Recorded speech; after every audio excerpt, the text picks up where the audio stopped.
inge moi ti le si peten sol taxi en zong me kania ikal don ti soi turani kong poi om top si lo kha hei la ro zonin heta in ziaki Gwangju chuan tur kong ruk om tan ani hi baka reporter khan hei hi perotia engtin nge kalak theyang enga taxi driver in passenger lak chuna chuan mana la ngei tur lom khala mai te la ro kha poisa kha kala thelo e khai motor siam mani la choi treu dona sin ni lo khan la mai te ka ro le ente if anu in zan khoi na ngak to chenia man mo ro le ka ro kati pal apoi kati takzetani tinge in thiam lo thui soi tak mai le mi so lo soi tur tak zok lo mi soi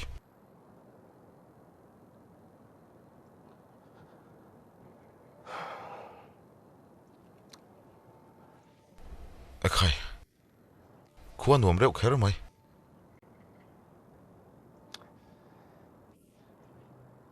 nakina ifanu shoin min la ron thlo la ka fa pa ka shoenga kan la picnic khau don ya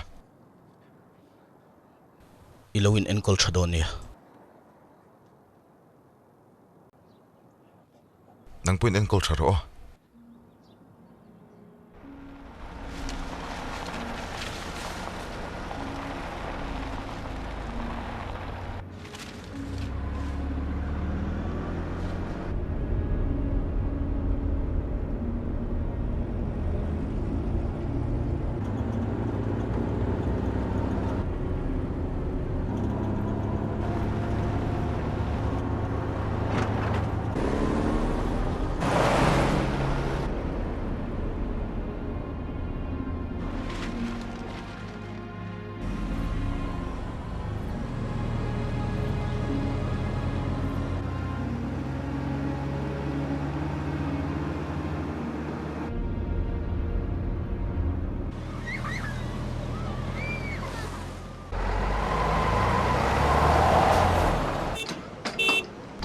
Dakar Khawvel chu siam anga yang katiang hareng chu reidon sia solai de wasan buda de lom nai muni awmasin chu da chon vakal ve de la ifang kwal pani mai lo phone ka mang thengem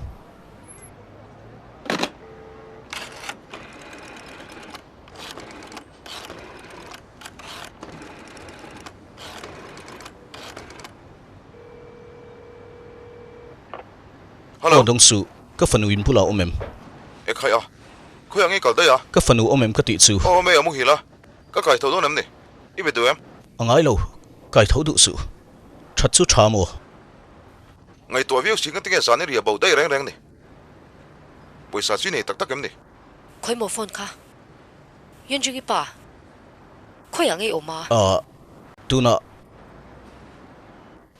thingtlanga ka uma ka kara chialo mule e ka fanu kha ka jawara un sang ni ka hnu chia kha min pek sakla khoi na ngak tleva thak chi a tinge thui lo tiama ti thelo tur fa te thuan tiam ngai lo wania khoi mo ka lo biang iron hole thoyang tro kanin be don ya nui ding te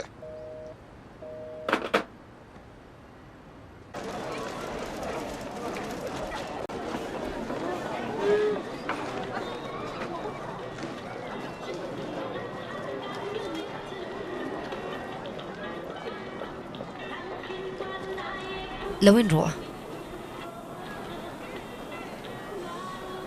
ifanu chu kum ingzak ngi a kum sari ani chuanin hi thalo mo hi achang kangin buna nuam na tukania nu ho hian an le na sapira an war khop mai kum som pakha chu sai zani abun tok velang a sai zan hi so mi lo pero sai zan hi chu ka fanu ta na te to a oi le iwa han fil em ifanu phei khok bun tok ishet khapania kha chu tle mina tau ve deuh hleka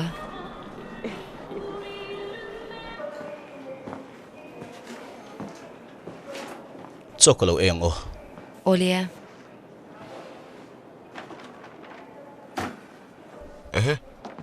bil khoni nikale mokatia hun ka khoral mai mai ni sozu bur dang min lo pelete Olia. Tinge, an lo pe du hlom na chenge. Gwangju a kalu thei reng reng lo Gwangju a mipuite that te kha an tia adik tak tak ani don chu. Mipui mo? O sipai te an sapatal chama khopu min an buain tia lom. Engtin a. Chiang kwangin ka shibik lawa. Mase bitam takan thatan ti a. An man chau bok ti an soi kha ka sha a. Hey, chu tinga ni lo. Kole silai suak sul ho Buaina siam wangin. Sipai te ma zong in nunnan chan pha zo kalom. Ui ani law.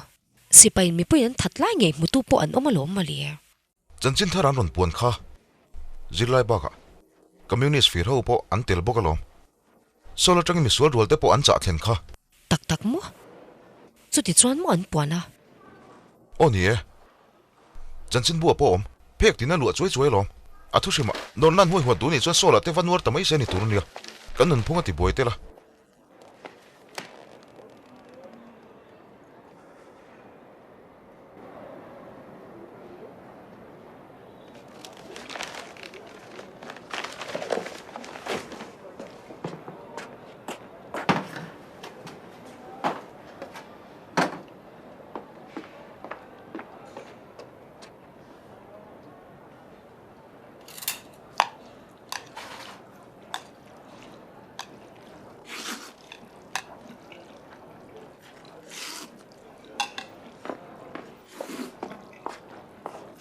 Ui, kapu chu. Iri la tram to hle niang ka tia. Hei po hei tel ro.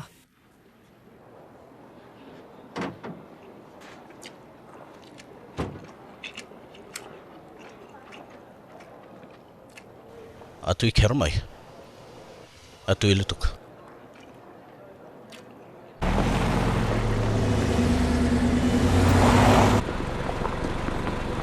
Taxi. Taxi.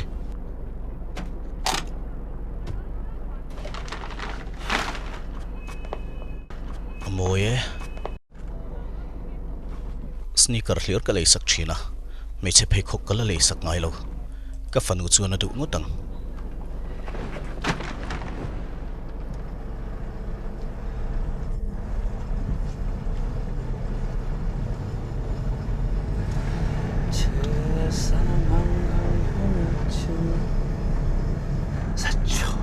바람처럼 물처럼 흘러만 갑니다. 어제 다시 만나서 다짐을 하고 우리들은 맹세를 하였습니다. 이 밤을 새면 첫 차를 타고 행복을 거리로 떠나갈 거예요.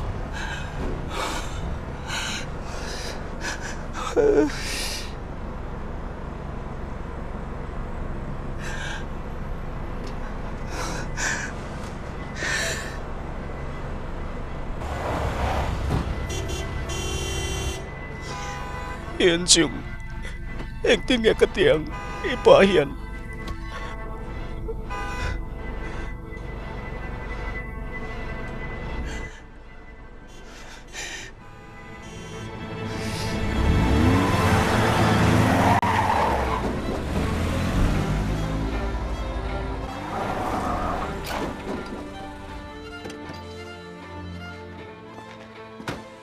voi khát xiết cả lỗ mang lệ rồi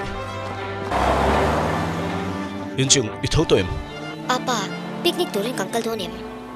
bội thế cái tỷ bal lutuk apa hiền tỷ tur poi mo cái này à ni đang ngã kang kal sok mấy đó nia Eng ti kang yen yang. apa hiền pasen zara kal san đây à chu chuan cái taxi à chuan ama mo tuk boxia cái ruồi zo vele ina karon hot lang nga langa chuan thuai le fel deuin lo om tlat do nia sangu nen in haulo ulo o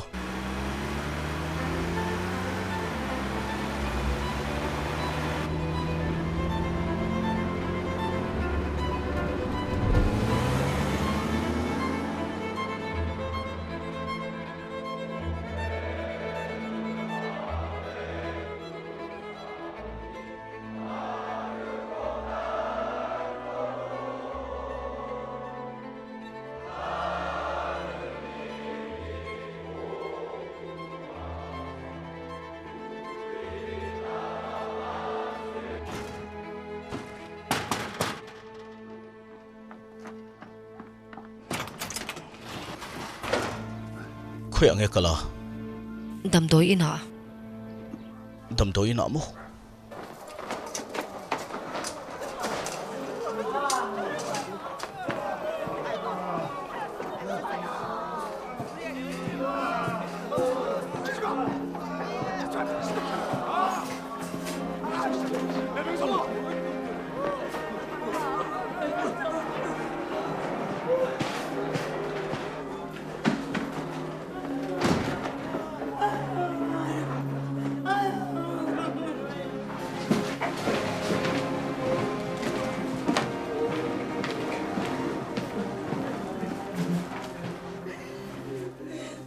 Nga tingi ron let le.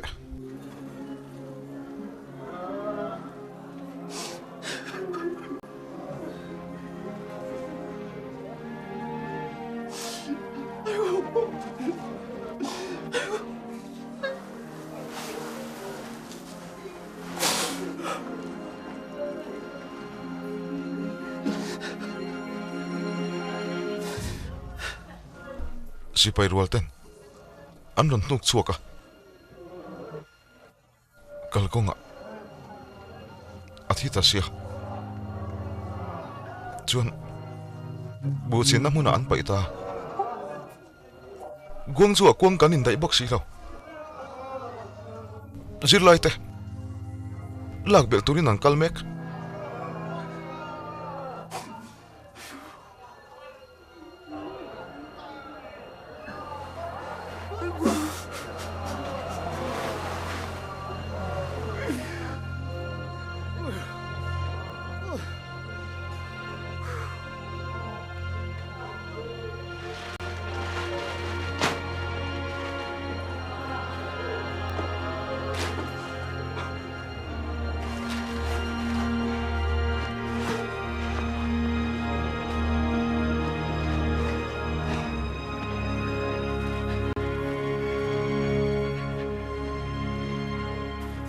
nga tingai thut mai maya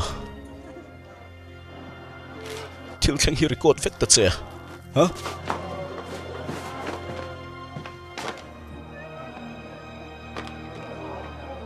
thui tiam to kha mi pui hriat tir turin new sa ti chuangai mi pui nan hriat theina na ngai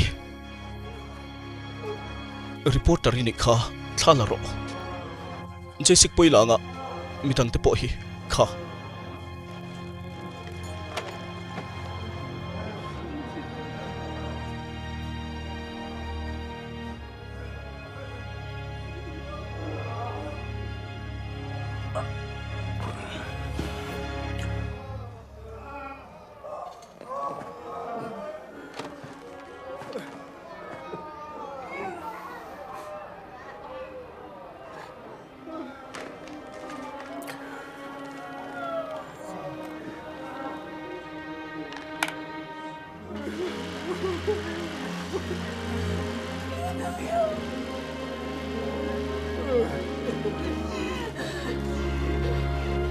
Tutak. Oi. Meng ta che.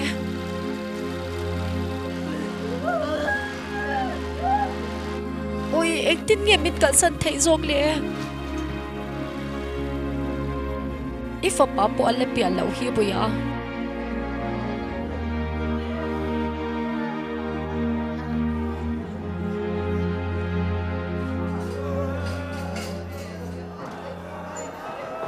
Lu kiang ro.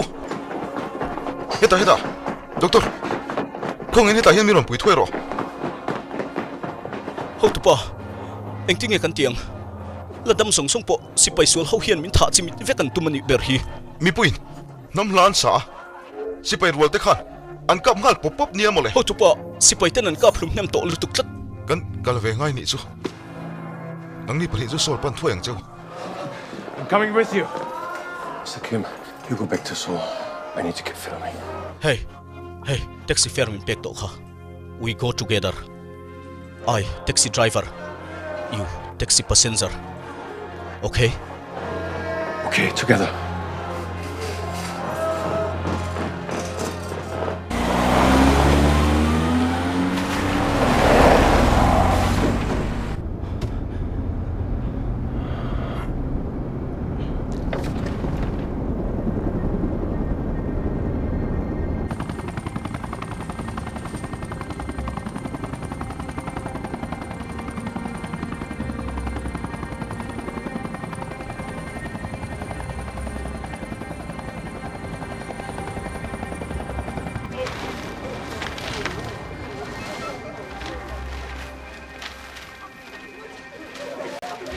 Tam doi na shuai ngai ni kha. Oi le in som sham te u. Oi. O en ba te u. Na tiki kan Kan than chu la ngai ka. thil nge thleng ta hi.